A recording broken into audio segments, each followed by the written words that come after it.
یہ کہانی کسی نے مجھے اپنی زبانی سنائی ہے اور میں آپ کو اسی کے الفاظ میں سنا رہی ہوں۔ اگر آپ بھی اپنی کوئی سٹوری شیئر کرنا چاہتے ہیں تو ہمارے جی میل پر کانٹیکٹ کریں۔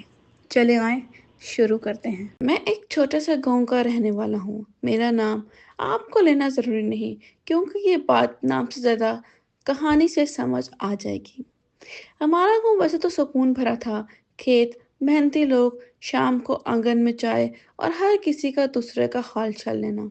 لیکن اس سکون کے پیچھے ایک ایسا زہر چھپا ہوا تھا جو دکھائی نہیں دیتا، حسد کا زہر۔ میرے والد گاؤں محترم آدمی تھے، زیادہ امیر نہیں، لیکن اللہ کا شکر تھا، عزت تھی، روزی حلال تھی اور ہمارا گھر پیار سے بھرا تھا۔ امی سمپل اور دیندار عورت تھی، میں، میری چھوٹی بہن ہنا اور چھوٹا بھائی فرحان، یہ ہماری چھوٹی سی دنیا تھی۔ سب کچھ ٹھیک تھا جب تک میرے والد ایک پرانے کاروبار میں سفل نہیں ہوئے، خوشی جو کچھ لوگ برداشت نہ کر سکے۔ ایک سال میرے والد نے گاؤں کے بازار میں ایک نئی دکان لی، اللہ نے برکت دی اور دکان چل پڑی۔ گھر میں پہلی بار نئی پنکھے، کپڑے اور عید پر بچوں کے لیے نئے جوتے آئے۔ ہمارے لیے یہ چھوٹی چھوٹی خوشیاں تھیں، لیکن کچھ لوگوں کے لیے یہ برداشت سے باہر تھی۔ مجھے اب بھی یاد ہے، ایک دن بازار سے واپس آ رہا تھا تو پڑوس کی سبحانہ آنٹی نے میری امی کو دیکھا اور ہلکی سی مسکان کے ساتھ کہا، ماشاءاللہ باجی، آپ تو امیر ہو گئی ہیں، اب تو ہمیں بھول ہی جائیں گی۔ اس وقت تو یہ بات مذاق لگی، لیکن امی کے چہرے پہ ایک عجیب سی شدید سوچ کا سایہ آ گیا۔ کچھ مہینے بعد میری چھوٹی بہن ہنا کو اچانک تیز بخار ہو گیا۔ ہم نے سمجھا کہ موسم کا اثر ہے، لیکن یہ بخار دن بہ دن بڑھتا گیا۔ ڈاکٹر کی دوا سے فرق نہیں ہوا۔ رات کو اس کا بخار 104 تک چلا جاتا اور صبح نارمل ہو جاتا۔ اس رات میں ہینا کے پاس جاگ رہا تھا۔ اس نے نیند میں کچھ بولنا شروع کیا، لیکن الفاظ سمجھ نہیں آئے، جیسے کوئی اسے سوال پوچھ رہا ہو اور وہ جواب دے رہی ہو۔ اس کا ہاتھ بار بار ہوا میں اٹھتا، جیسے کوئی اس کا ہاتھ پکڑ کر کھینچ رہا ہو۔ میں ڈرا، لیکن چپ رہا۔ امی نے قرآن کا پانی پلایا اور کچھ وقت کے لیے وہ سو گئی۔ صرف ہنا نہیں، فرحان بھی زیادہ بیمار رہنے لگا۔ والد کی دکان میں اچانک نقصان ہونے لگے۔ 2-3 بڑے گاہک جو ہمیشہ سامان لیتے تھے، بنا وجہ لینا بند کر گئے۔ امی روز نماز کے بعد دیر تک دعا کرتی، لیکن مجھے لگتا تھا کہ شاید یہ سب ایک سلسلہ ہے، بیمار پڑنا، کاروبار کا گرنا، سب مشکل وقت کا حصہ ہے۔ لیکن پھر ایک دن صبح جب امی آنگن میں پوچھا کر رہی تھی، انہیں ایک پرانا کالا کپڑا ملا۔ کپڑے کے اندر کچھ سوکھے ہوئے پھول، مرچ اور ایک چھوٹی سی لکڑی تھی۔ لکڑی پہ کچھ لکھا ہوا تھا جو ہم سمجھ نہیں پائے۔ امی کا رنگ پیلا پڑ گیا۔ انہوں نے فوراً اس کپڑے کو ایک کپڑے میں لپیٹ کر الماری کے اوپر رکھ دیا کہ والد کو دکھائیں گی۔ اس رات والد نے کپڑا دیکھا اور چپ ہو گئے، پھر کہنے لگے، لگتا ہے کوئی ہمارے ساتھ اچھا نہیں چاہتا۔ مجھے سمجھ نہیں آئی کہ یہ کیسے ممکن ہے، لیکن والد نے بس اتنا کہا، بیٹا، حسد انسان کو اندھا کر دیتا ہے، اپنے ہی اپنے سے دشمنی کر لیتے ہیں۔ اس دن سے میرے اندر ایک بے چینی شروع ہو گئی۔ میں سوچتا رہتا، کیوں؟ کون ہو سکتا ہے؟ کون اتنا نقصان پہنچانا چاہتا ہے؟ کچھ دن بعد ایک رات میں نے محسوس کیا کہ میرے کمرے کی کھڑکی اپنے آپ کھل گئی۔ ہوا بالکل بند تھی۔ میں جا کے کھڑکی بند کرنے لگا تو دیکھا کہ باہر سے کوئی آنگن کے کونے میں کھڑا مجھے دیکھ رہا ہے۔ اس نے دوپٹے سے اپنا چہرہ ڈھک رکھا تھا، بس آنکھیں دکھ رہی تھی، اور وہ آنکھیں مجھے پہچانی ہوئی لگ رہی تھی۔ میں جیسے ہی آگے بڑھا، وہ اندھیرے میں غائب ہو گیا۔ اس رات میری نیند اڑ گئی۔ صبح جب امی کو بتایا تو انہوں نے صرف کہا، بیٹا، نماز اور قرآن کا وضو زیادہ کرو، کچھ چیزیں سمجھ سے باہر ہوتی ہیں۔ کہتے ہیں کہ اس رات کے بعد میرے اندر ایک عجیب سا خوف بس گیا تھا۔ میں نہ چاہتے ہوئے بھی ہر شے پر شک کرنے لگا۔ ہر مسکان، ہر سلام مجھے ایک چھپی ہوئی نیت لگی۔ ایک دن امی نے مجھے ایک عجیب بات بتائی۔ ان کا کہنا تھا کہ جب سے ہینا بیمار ہوئی ہے، پڑوس کی شبانہ آنٹی روز کسی نہ کسی بہانے سے گھر آ جاتی ہیں، کبھی دودھ لینے، کبھی نمک، کبھی صرف بات کرنے۔ بیٹا، مجھے لگتا ہے وہ ہماری چیزوں کو چپ کے دیکھتی ہیں، جیسے کچھ تلاش کر رہی ہوں۔ امی، آپ بھی ہر کسی پر شک کر لیتی ہو، شاید بس آپ کا اندازہ غلط ہو، لیکن دل کے کسی کونے میں ایک چھوٹا سا ڈاؤٹ بن گیا۔ کچھ دن بعد میں بازار سے واپس آ رہا تھا۔ گاؤں کے پرانے رستے سے گزرتے ہوئے میں نے دیکھا کہ شبانہ آنٹی کسی عورت کے ساتھ کچھ کالے کپڑے اور مٹی بدل رہی تھی۔ جیسے ہی ان کی نظر مجھ پر پڑی، وہ دونوں جلدی سے الگ ہو گئیں۔ مجھے لگتا تھا کہ یہ سب میری سوچ ہے، لیکن یہ منظر نے مجھے ہلا دیا۔ اسی رات جب میں دکان سے لیٹ آیا، امی نے ایک پرانا ڈبہ دکھایا جو انہوں نے الماری کے نیچے سے نکالا تھا۔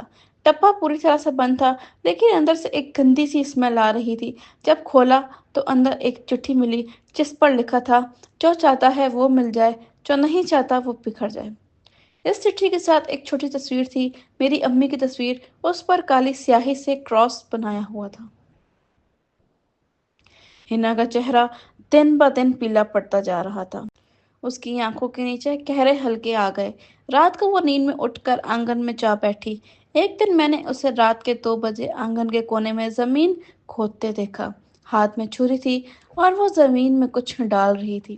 جب میں نے اس کا نام لیا، وہ سیدھا پلٹ کر مجھے دیکھتی رہی۔ اس کی آنکھیں اتنی ٹھنڈی تھیں کہ میرے رگوں میں خون جم گیا۔ وہ چپ چاپ واپس کمرے میں چلی گئی، جیسے کچھ ہوا ہی نہیں۔ اگلی صبح امی نے فیصلہ کیا کہ ہم گاؤں سے تھوڑا دور ایک مشہور پیر صاحب کے پاس جائیں گے۔ پیر صاحب نے ہمیں دیکھا اور بس ایک لمحہ چپ رہے، پھر کہنے لگے، تمہارے گھر میں حسد کا زخم لگا ہے اور یہ کسی اپنے کے ہاتھ سے ہوا ہے۔ انہوں نے ہمیں کچھ قرآن کی آیت دی اور کہا کہ رات گھر میں سورہ بقرہ کی تلاوت کرو۔ ساتھ ہی کہا کہ جس نے یہ کیا ہے وہ اپنا اثر زیادہ دیر تک نہیں چھپا پائے گا۔ ہم نے تلاوت شروع کی۔ پہلے دن کچھ نہیں ہوا، لیکن تیسرے دن رات کو جب میں آیت پڑھ رہا تھا تو ہینا زور زور سے چیخنے لگی۔ اس نے اپنے کان بند کر لی اور کہا، بند کرو یہ آواز، یہ مجھے جلاتی ہے۔ اس رات میں نے سمجھ لیا یہ صرف بیماری نہیں تھی۔ وہ بتاتے ہیں کہ ایک ہفتے بعد گاؤں کے ایک بندے نے مجھے چپکے سے بتایا کہ شبانہ آنٹی اکثر رات کو ایک پرانی املی کے پیڑ کے نیچے جاتی ہیں اور وہاں سے صبح سے پہلے واپس آتی ہیں۔ لوگ کہتے تھے کہ وہاں کالا جادو کی جگہ ہے۔ میں اور والد ایک رات چپکے سے وہاں گئے۔ وہاں ہم نے دیکھا کالے کپڑے، تصویریں، مرچ اور خون کے نشان، اور ایک تصویر میری تھی جس میں میرے چہرے پر بھی کالا کراس بنایا ہوا تھا۔ کہتے ہیں والد نے سب جلا دیا، لیکن پیر صاحب نے کہا کہ اثر ابھی ختم نہیں ہوا بیٹا، اصلی جنگ اب شروع ہوئی ہے۔ پیر صاحب نے ہمیں بلایا اور کہا، جو شخص یہ سب کر رہا ہے اس کا اثر توڑنے کے لیے تمہیں اس کے سامنے قرآن کی تلاوت کرنی ہوگی، اور اس وقت تک تلاوت روکنا نہیں جب تک وہ توڑ کر مان نہ لے۔ ہم سب نے تیاری شروع کی۔ میں، والد اور امی تینوں نے روزہ رکھا تاکہ دل اور زبان پاک رہے۔ اگلی رات ہم نے ایک بہانہ بنایا کہ ہنا کی طبیعت بہت خراب ہے، اس لیے ہم شبانہ آنٹی کو بلایا۔ جیسے ہی وہ آئیں، پیر صاحب نے بسم اللہ کے ساتھ تلاوت شروع کر دی۔ پہلے وہ مسکان بنائے بیٹھی رہیں، لیکن جیسے جیسے تلاوت تیز ہوتی گئی اس کا چہرہ پیلا پڑنے لگا، آنکھوں میں جلن، ہاتھوں میں کپکپاہٹ۔ بند کرو، یہ تم لوگ کیا کر رہے ہو؟ اس کی آواز ایک عجیب سی ہو گئی، جیسے اس کے گلے میں کسی اور کا سایہ بول رہا ہو۔ پیر صاحب نے ان کی طرف دیکھا اور کہا، شبانہ، تم نے حسد کی آگ میں اپنے رشتہ داروں کا سکون چھین لیا، تم نے کالا جادو کر کے اللہ کی حدود توڑ دی۔ وہ پہلے انکار کرتی رہی، لیکن جب پیر صاحب نے ان تصویروں کو ذکر کیا جو ہم املی کے پیڑ کے نیچے سے لائے تھے تو وہ رو پڑی۔ ہاں، میں نے کیا ہے، مجھے جلن تھی کہ تم لوگ مجھ سے زیادہ خوش کیوں ہو۔ میری بیٹی کا رشتہ ٹوٹا اور تمہاری بیٹی کا طے ہو گیا، مجھ سے سہا نہیں گیا۔ پیر صاحب نے اسے تصدیق لی کہ وہ یہ سب اثر واپس لے رہی ہے۔ پھر انہوں نے قرآن کی تلاوت کے ساتھ سرما، پانی اور پھول کا استعمال کیا جو پہلے دن سے تیار رکھا تھا۔ ہنا کے چہرے پر دھیرے دھیرے رنگ واپس آنے لگا اور اس کی آنکھوں کی وہ ٹھنڈی عجیب نظر غائب ہو گئی۔ اگلی صبح گاؤں کے بزرگوں نے فیصلہ کیا کہ شبانہ آنٹی کو چند مہینے کے لیے گاؤں سے دور بھیج دیا جائے تاکہ وہ اپنے عمل کا سوچ سکے۔ وہ چاہتے ہوئے بس اتنا بولی، حسد انسان کو اندھا کر دیتا ہے۔ مجھے سمجھ آ گیا۔ ہنا پھر سے پرانی مسکان والی ہو گئی، گھر میں برکت واپس آئی۔ ہم نے پیر صاحب کا شکریہ ادا کیا۔ پیر صاحب بس مسکرا کر بولے، شکریہ مجھے نہیں اللہ کا کرو، کیونکہ اگر تم قرآن سے دور ہوتے تو یہ آگ کبھی نہیں بجھ پاتی۔ اخلاقی سبق: حسد ایک ایسی آگ ہے جو سب سے پہلے حسد کرنے والوں کو جلاتی ہے۔ جو دوسروں کی خوشی سے جلن محسوس کرے اس کا دل سکون سے خالی ہو جاتا ہے۔